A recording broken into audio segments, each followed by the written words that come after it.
I have an important question to start us with. Bane versus Venom, not in a fight, in a public speaking contest. Who wins? Bane. You think so? Yeah, he's a demagogue. Demagogue? Yeah. Is he a demagogue? Yes. He is. Yeah. I'd say he's more of a demigod. If he said it, then it must be true. No, as a demagogue, he's different. Which of those two voices was harder to craft for Venom's you? got a phlegmy gob. That's good. Yeah. Okay. Sorry, that was so good I've forgotten the question. I appreciate that. Very flattering. No, please. Which of those two voices, Bane or Venom, was harder to craft for you? Neither. Actually, I don't think.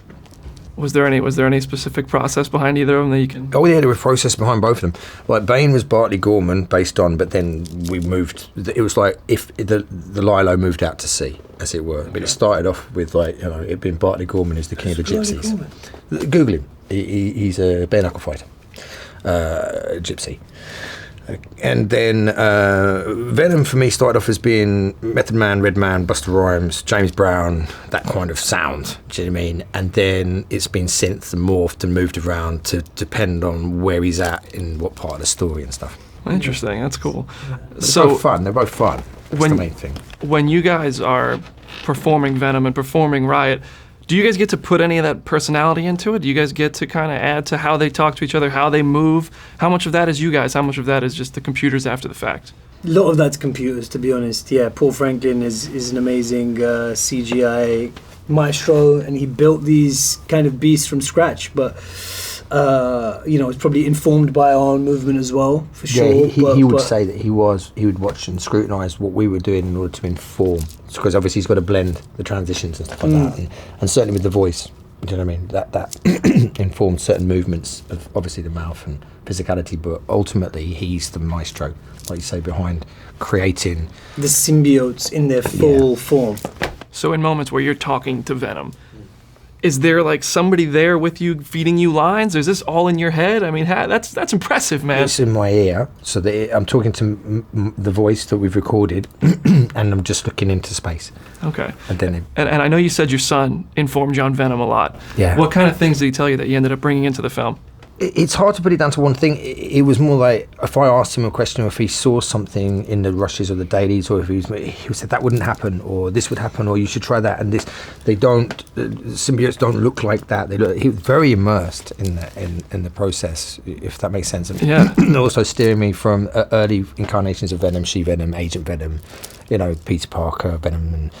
Do you know what I mean? Right. It was the mythology and anthology of stuff. And it sounds like you're raising a little director, maybe. I mean, if he's that detailed, he's got Why that vibe going on. Did anyone kind of inform you on the pages of Marvel Comics and what Carlton Drake means to so many people and what his mythology is through so many years? No, I wish they had. Because now when you say it like that, it sounds like I really should have done that. But you did a good job. You did a good job. You're making me a bit nervous now. Yeah. Well, don't start sweating. I read the script. He's playing it down. Before acting it.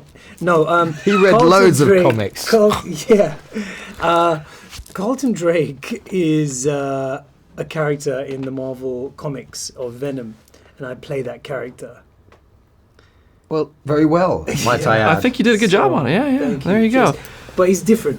We have to take the tradition and make it our own, because Carlton Drake is totally different to me, and it's updated. So you've gone villain, now anti-hero. You've done villain in a comic movie. How long till you guys just totally flip it and do hero? Is that something you'd ever be interested in? I'll never do that. You'll never do it?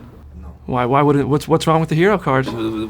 Because heroes, I think a hero, actually that's a lie. I've already done it. A hero is just a protagonist, isn't it? Ultimately. Sure. But the concept of hero, what would you mean by that? Give me an example of a hero. Yeah. I mean, there's one guy. I heard you're pretty good friends with one guy who plays a hero, Tom Holland, Spider-Man. That's a hero. He's a mate, but Spider-Man to me, I look at him and I'm like, it's a kid who goes. I guess it's just a definition from the writing. And then wears Lycra. That's what I see. Okay. So there's nothing heroic about Lycra. Is that what you're saying? If you're a figure skater, yes. If you're a bobsleigh team, yes. If you're putting on the Lycra to fight crime. Usain Bolt wears Lycra. Yes, But it's not So Spider-Man, actually, is it? there's an argument that some of the most heroic people on the planet wear lycra. Actually, Yeah, for legitimate reasons. well, what I mean, Spider-Man needs to wear lycra because it's like bendy, you know. Listen, Venom's naked. Not everyone's that comfortable with their body. Do you know what I mean? A lot of people, What's they're not not as heroic muscular. about that? You know,